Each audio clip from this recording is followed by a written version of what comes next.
Bueno, es un tema que vamos a analizar un poco más adelante, pero en otra nota muy importante también que tenemos que analizar y que hablar y que tiene que ver con los temas de seguridad de nuestro país, es lo que sucedió también ayer, porque después de un operativo de más de 15 horas, integrantes del Ejército Mexicano, de la Guardia Nacional y personal de la Secretaría de Seguridad y Protección Ciudadana detuvieron en Apatzingán, en el estado de Michoacán, a César Alejandro Sepúlveda Arellano, alias el Botox. Este sujeto es líder del grupo de los Blancos de Troya, una de las organizaciones criminales que más ha operado durante más tiempo en esa demarcación.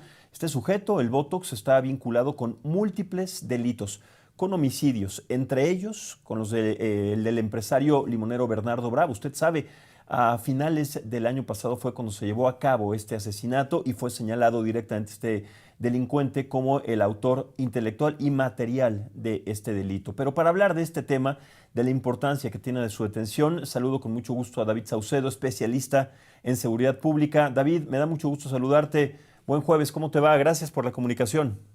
¿Qué tal, Max? Quiero saludarte a ti en el auditorio y a tus órdenes. Muchas gracias. Bueno, pues finalmente, después de 15 horas de un operativo, después también de diferentes días, semanas de trabajos de inteligencia, se da con el Botox, este sujeto integrante de este grupo criminal que tiene prácticamente al estado de Michoacán en vilo, los Blancos de Troya, y que además fue el autor intelectual y material de Bernardo Bravo, el líder limonero de Michoacán, quien además después de él fue pues otro grupo amenazado por él y por este grupo criminal. ¿Qué importancia tiene la detención de este sujeto? Y también tratar de entender si será enviado a los Estados Unidos como los últimos 37, bueno, ya más de 90 delincuentes que han sido extraditados en estas monedas de cambio a los Estados Unidos, como estos procedimientos para tratar de sosegar un poco las exigencias de Donald Trump. ¿Tú cómo ves este panorama y sobre todo la importancia que tiene la detección del Botox? En efecto, se trata de una detención importante, Max. De hecho, era uno de los objetivos prioritarios con el objeto de pacificar esta región limonera de Michoacán, en donde desde hace tiempo los productores agropecuarios viven el día a día la extorsión, tanto para la siembra, cosecha, comercialización, extracción de su producto, venta al extranjero. Incluso también, como tú bien señalas, fue pedido en extradición por parte de las autoridades de Estados Unidos en virtud de que este impuesto, esta extorsión, se convierte en un impuesto que genera un sobreprecio, una inflación artificial para productos del campo mexicano que van a la exportación como el aguacate y el limón. En efecto, el Botox incluso en semanas previas lanzó mensajes amenazantes en redes sociales confrontando a las autoridades federales con un tono de arrogancia. Se presumía que parte del operativo Michoacán tenía por objeto la captura justamente de este personaje. Así como en ocasiones hemos criticado con dureza al gobierno federal por la manera tan torpe con la que realizan los operativos de captura, extracción de narcotraficantes, me parece que este sí es una buena noticia. El Botox, sin duda, ha sido el azote de varios municipios productores agropecuarios en Michoacán. Esperemos que no solo se haya dado la detención de este personaje, sino también de su estructura, porque como ha ocurrido en el pasado, la captura de la cabecilla de una organización criminal no garantiza la eliminación de la actividad criminal. Detrás, debajo de él, hay una estructura como tal y ojalá también sea neutralizada para que los productores michoacanos puedan realizar sus actividades productivas sin tener que pagar este derecho y este cobro de piso. De igual manera, era importante en materia de defensoría de periodistas, defensores de derechos humanos, productores, cada vez que se generaba en Michoacán el asesinato de algún líder, normalmente quedaba en la impunidad. Y esto, a su vez, provocaba que se siguiera asesinando a quienes se oponían a los grupos criminales. Esto tenía que ponerse un alto. El asesinato de Carlos Manso, el asesinato de Bernardo Bravo, no podían quedar en la impunidad. Tiene que haber sanciones ejemplares para los autores materiales e intelectuales, y esta es la única manera de hacerlo. Claro, ahora David, lo de siempre, se detiene a este líder criminal, el líder de los Blancos de Troya, pero ¿qué va a pasar con la organización? Porque se detiene sí al cabecilla, al líder en ese momento, pero la organización sigue trabajando, si se le puede decir de esa manera, sigue extorsionando y sigue pues haciendo de las suyas en esa demarcación, inclusive extendiendo más allá de Michoacán, inclusive a Jalisco, a Nayarit, estos límites de los índices criminales que ellos han manejado. ¿Será importante que el hecho de la captura del Botox merme un poco las actividades de este grupo delincuencial o vamos a seguir viendo que los limoneros, los aguacateros, el sector comercial sigan siendo extorsionados? Tendría que haber, como tú bien señalas, un operativo, un despliegue para la detención de toda la estructura y también de los narcopolíticos, jefes policíacos, militares que han Ujú, estado respaldando a los blancos de Troya, que tengo entendido en este momento, después de una serie de quiebres y alianzas en el bajo mundo criminal, colaboran con el cártel Jalisco Nueva Generación. Lo que tenemos en Michoacán es más de una docena de organizaciones criminales. El Votos es apenas el líder de una de estas organizaciones, una de 12, 14 organizaciones que están ahí operando en Michoacán.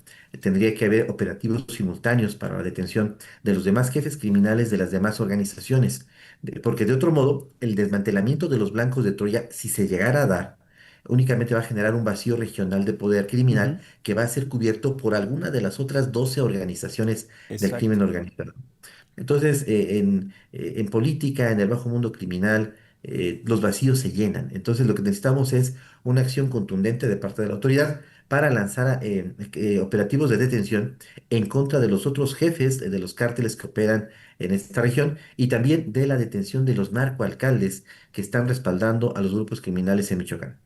Claro, no se puede vulnerar a una organización, una facción del Cártel Jalisco Nueva Generación solamente deteniendo al Botox. Es un criminal, es un malandrín de poca monta como el Pantuflas, el Pitufo, como cuantos, no sé cuántos hemos escuchado que se detienen y si se extraditan a los Estados Unidos son pues estos reos que no tienen envoltura, son estos reos que no tienen ninguna importancia, que además son acusados de estos delitos sí, de narcotráfico, de extorsión, que afectan también a los Estados Unidos, a la sociedad, como hemos escuchado de parte del discurso de Donald Trump.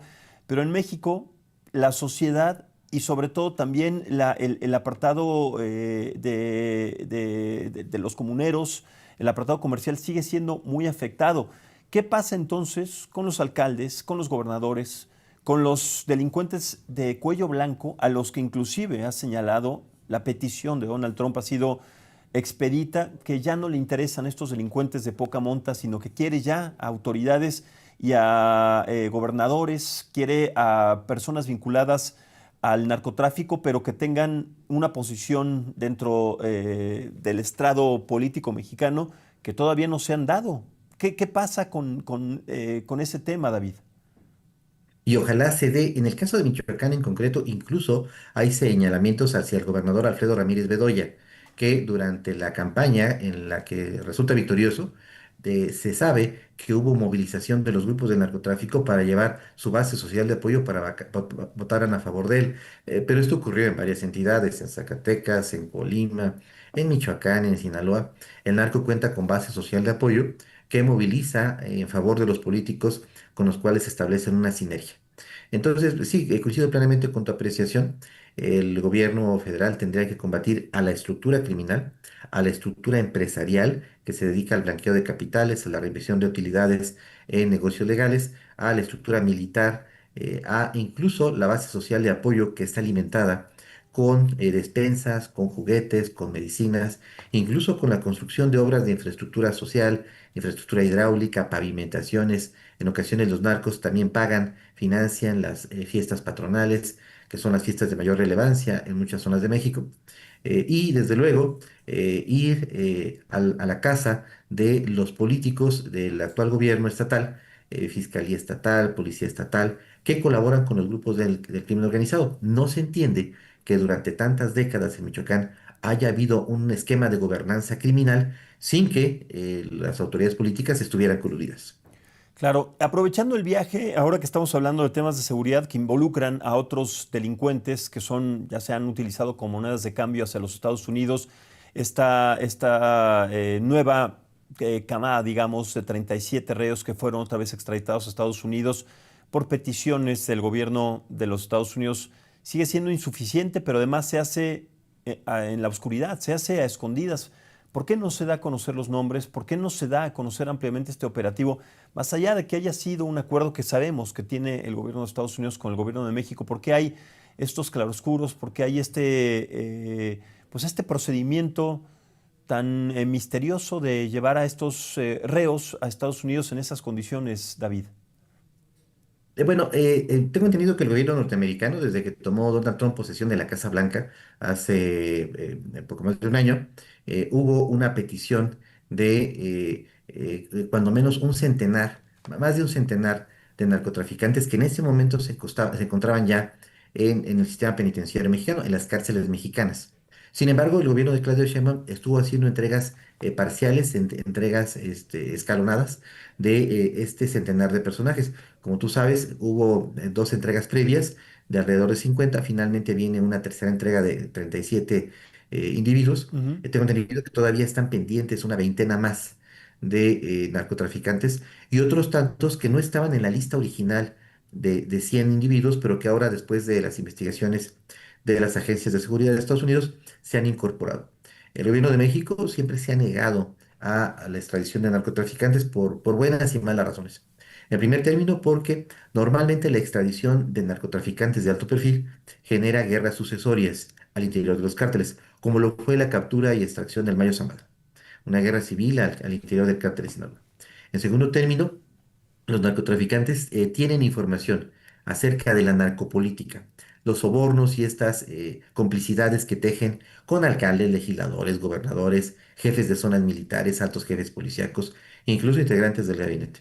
Y esta información el gobierno de México no desea que la tengan los norteamericanos porque después se convierte en instrumento de chantaje para negociaciones comerciales, migratorias e incluso en temas de seguridad. Y finalmente, el descabezar cárteles a pesar de que es una medida vistosa, mediática, que seguramente le está redituando puntos ante su base electoral a Donald Trump en los Estados Unidos, lamentablemente no reduce la producción, transporte y comercialización de droga.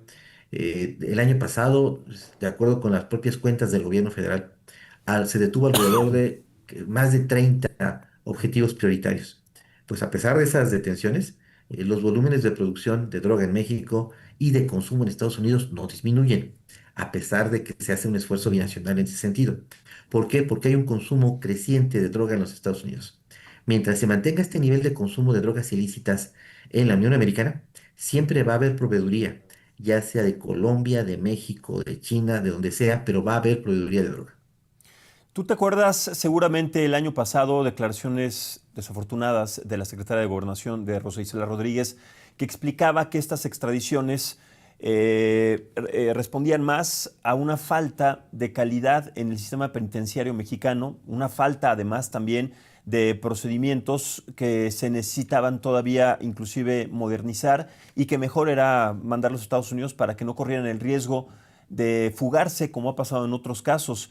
Esas declaraciones pusieron en entredicho también el sistema penitenciario de nuestro país, pero entonces, ¿es, sí, evidentemente, una falta en ese aspecto o es este acuerdo disfrazado, son estas cuotas disfrazadas que sigue exigiendo el presidente, pero que pues, de alguna manera siguen siendo, como digo, y una vez más insisto, pues delincuentes, son pillos de poca monta que no generan un reflejo importante hasta que no se nombre y hasta que no se detenga a los altos criminales, que son los que están operando en las diferentes entidades, en los gobiernos y en las autoridades de algún estado?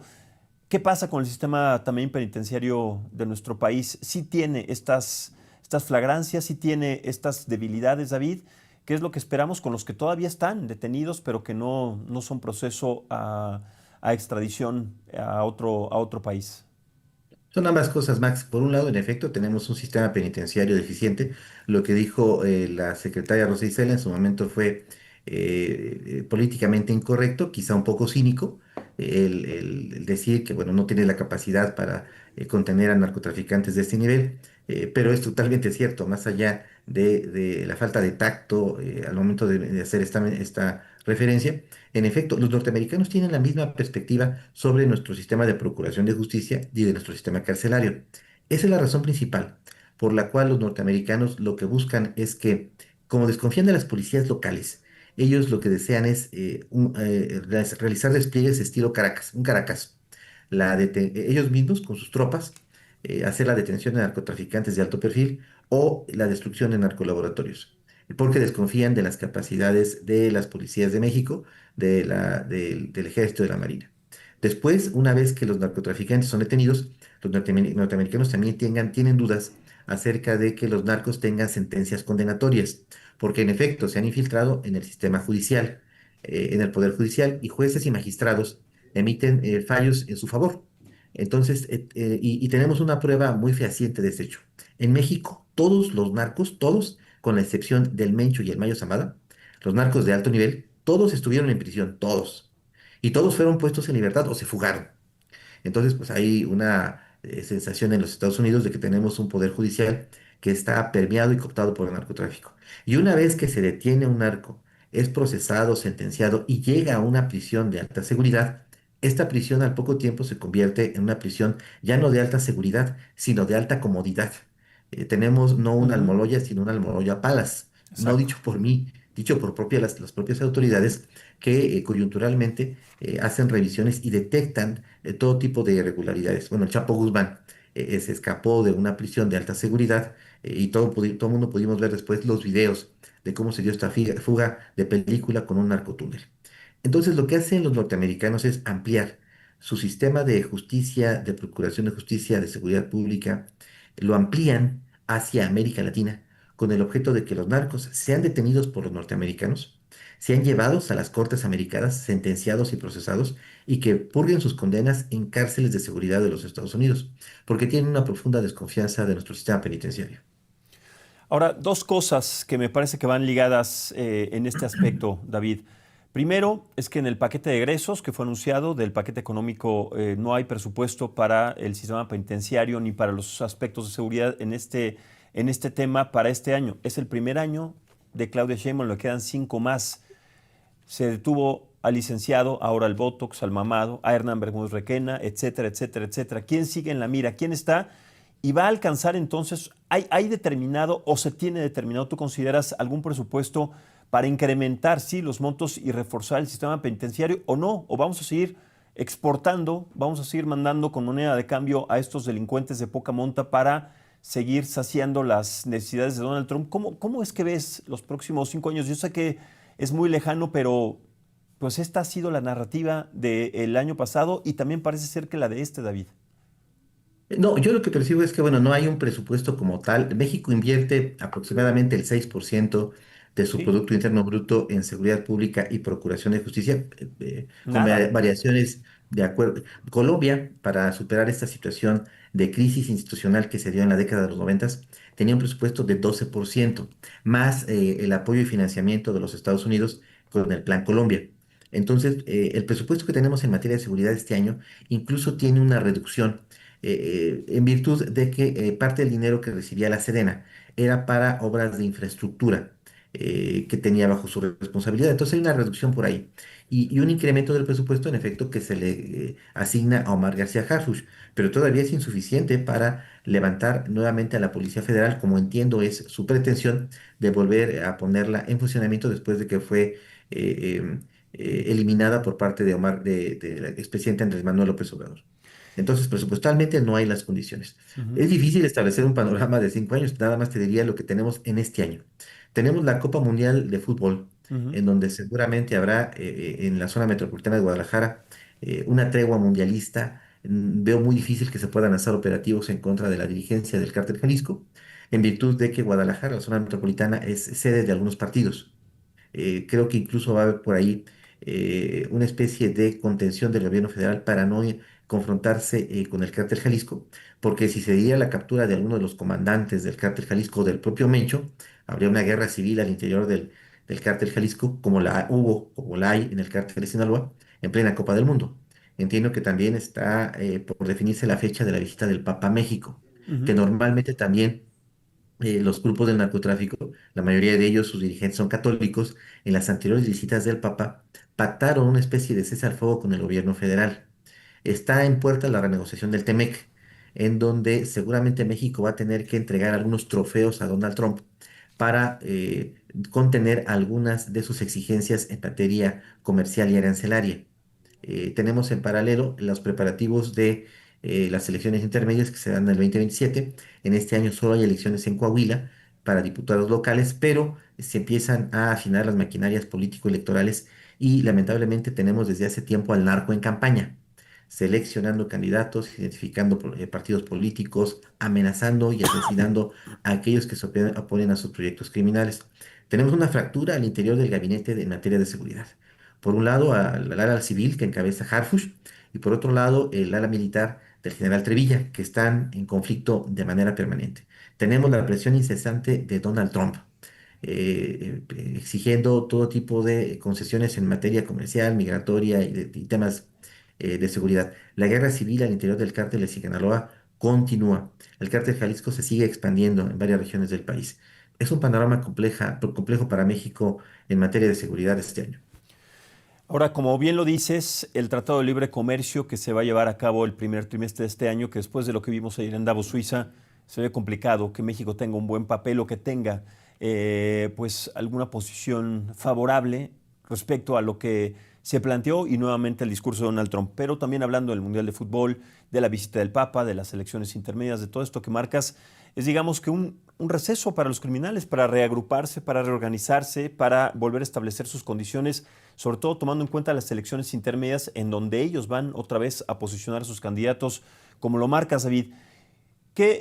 A quién tenemos que observar? ¿Sobre quién ahora están las autoridades? ¿Quién podría ser o podría ser el siguiente personaje, el siguiente delincuente al que le pongan las manos la autoridad mexicana? Si es que durante todo este tiempo, estamos hablando de prácticamente medio año, porque el Mundial de Fútbol termina en verano, a mediados de año las elecciones igual, pero ¿qué pasa con todo este tiempo en donde ellos tienen capacidad para reorganizarse?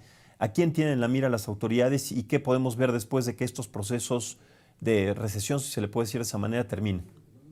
Yo te plantearía la pregunta al revés. Desde hace tiempo, en materia de seguridad, por supuesto hay que estar atentos a lo que hace el gobierno federal, pero habría que ver ahora cuál es la reacción del crimen organizado. Creo que ahora la pelota ya no está en la cancha del gobierno federal, sino en la cancha de los grupos, de los cárteles de la droga. Habrá que ver qué definiciones toman en Tlaquepaque, si es que se materializa, se concreta esta presunta intervención militar de los americanos para la destrucción en narcolaboratorios. Habría que ver de qué manera reaccionan los cárteles de la droga frente a estas extradiciones de este tercer paquete de narcotraficantes. Correcto. Habrá que ver qué ocurre si Claudia Sheinbaum accede a más concesiones con los norteamericanos, ver de qué manera reaccionan los cárteles de la droga. Muchos tememos que exista la posibilidad de que los cárteles incurran en actos de narcoterrorismo, que lancen represalias en contra de altos jefes policíacos, que se genere un escenario similar al de Colombia en la década de los 90. Por supuesto que hay que estar pendientes de lo que diga el gobierno federal, Ujú. pero creo que habría que estar más atentos, por lo menos durante las siguientes días, siguientes semanas, a ver qué ocurre en los cuarteles generales del cártel Sinaloa, de la familia michoacana y del cártel Jalisco Nueva Generación. Correcto, David, pues estaremos atentos a los siguientes objetivos que tenga la autoridad mexicana y también de Estados Unidos sobre estos delincuentes. Te mando un abrazo, muchas gracias por este análisis y seguiremos viendo, a ver, entonces, cuál es el futuro inmediato que va a tener el Botox y también esa organización criminal, diezmada, sí, por su detención, pero bueno, seguramente se irá operando. Gracias, David, un placer como siempre, buen día. Gracias, Max, te mando un fuerte abrazo. Gracias, igualmente. Bueno, vamos ahora sí a entrar al tema que definitivamente es el tema del día, el tema del momento. Vamos a analizar lo que sucedió en el Foro Económico Mundial de Davos, Suiza, porque es un tema que pone además en la palestra y en entredicho el papel que tiene nuestro país en temas económicos, en este nuevo orden económico que ha cambiado dramáticamente a partir de lo que sucedió ayer. Por eso me da mucho gusto recibir aquí en el estudio a la